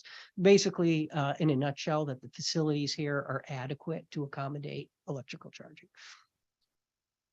And then have a short video here while I'm talking through this. So the existing parking layout makes it challenging for ground mounted equipment without major capacity impacts or site expansion. So this video is showing you what overhead distribution and dispensers look like, and that is very viable at this facility. The chargers and switchboard equipment can be located overhead. And again, that's preferable to on ground because of the space constraints. And the electrical yard infrastructure we would recommend overhead, but it is possible to do ground level. And then in terms of hydrogen fueling infrastructure space requirements and code setbacks greatly reduce site capacity. Again, that's if you are locating hydrogen fueling facility on base, it's going to impact your parking and available space. Facility retrofits are required to fuel hydrogen or to service hydrogen in the existing base. Again, we mentioned this earlier, is that on-site generation requires an additional 2 acres. But again, that's just if you're doing it on site. But if you procure property off-site, you can add hydrogen there.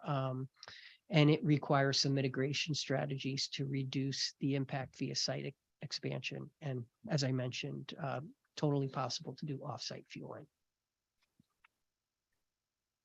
Sorry, I kind of raced through those. So if you had any questions before I went into the insights, I just want to be mindful of your time.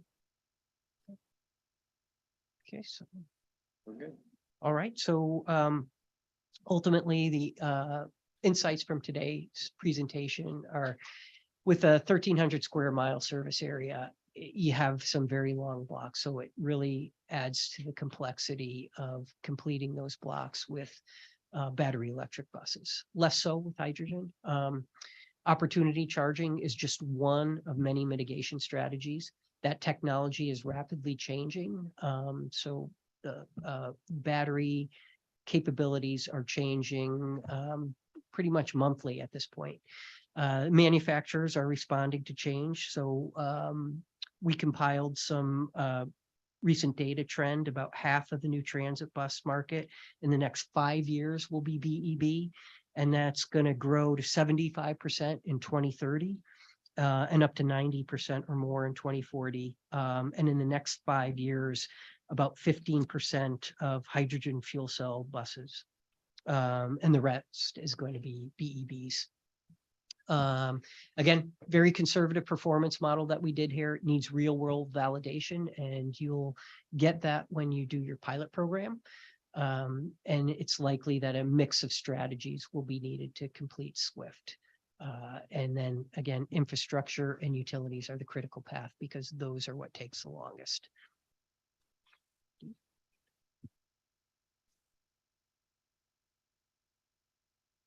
So I'm sure you're asking yourself, what's next? Oh, what's next? Okay.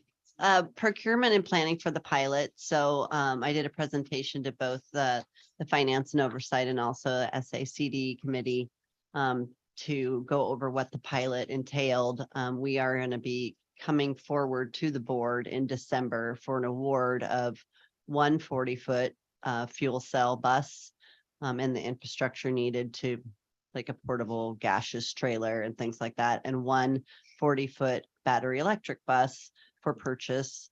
And those would come in early 2024. So to get information sooner to inform our decisions, we're leasing a 60-foot bus, which we know takes the most energy to run, from a manufacturer that we haven't purchased from before. And that lease will also be in front of the board in December. And we would start that in January 2023, and we would have portable charger that we would take around to lots of different places so we could test out our opportunity charging models as well.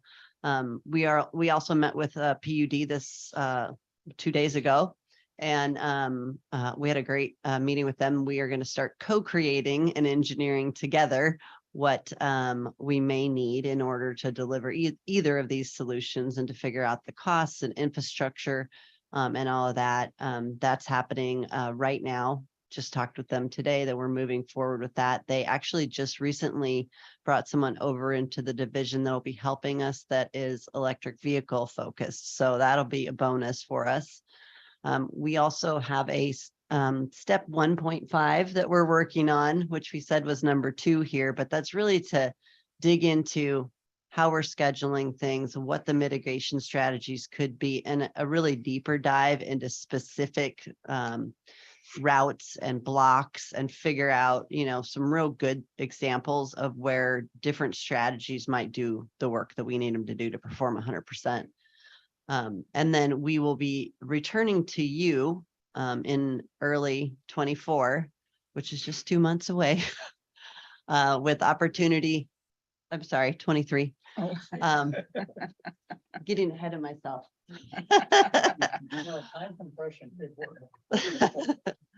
With opportunity charging and also all the cost modeling that we've already seen internally. So we'll be bringing you back some very specific cost per mile, capital cost investments for BEV, for fuel cell, and even creating our own hydrogen, and also some draft alternatives. So at that point, you'll really see some real good examples of where we're able to deliver 100% performance with a mix of mitigation strategies and or technologies. And then by April of next year, we're hoping to have the final alternatives and recommendations presented to the board, and begin our work on phase 2, which will already be started on, I'm sure, because that's the way this thing has been going, and move along towards our transition plan.